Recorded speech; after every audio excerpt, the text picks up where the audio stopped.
Kapital bank yoqdi, chunki ko'p berishdi.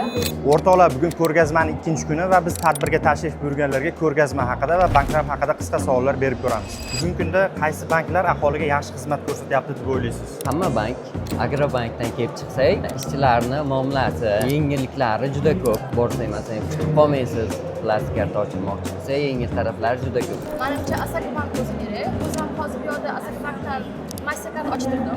Ko'rgazmani aylanib chiqdingiz. Qaysi bankda stentlari, tashqi ko'rinishi, dizayni sizga yoqdi? Menga ko'proq Agrobank yoqdi, Kapital bank yoqdi, chunki ko'p berishdi. Visa kartasini ham ocharkan. Bank ishlashni bilmayman. Menimcha Kapital bank, Turon bank bunda zo'r xizmat qilyapti deb o'ylayman. Qolgan banklar ham qolishmayapti. Ko'rgazma haqida fikrlaringiz, o'zi jamiyatga bunaqa tadbirlarga ehtiyoj bormi?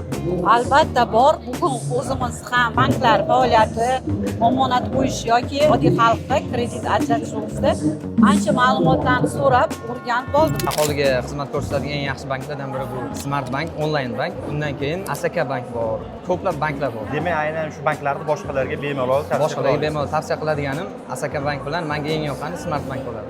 O'zi bunaqa ko'rgazmalar, tadbirlar bizning jamiyatimizga qanchalik kerakli? Bunaqa tadbir, ko'rgazmalar bizning jamiyatimizga ko'proq kerak deb o'ylayman, chunki bizdagi o'smir yoshligida bilish kerak, bunaqa forumlarda qatnashish kerak. Xalqaro miqyosdagi o'ylash, fikrlashlari ko'proq oshadi deb o'ylayman.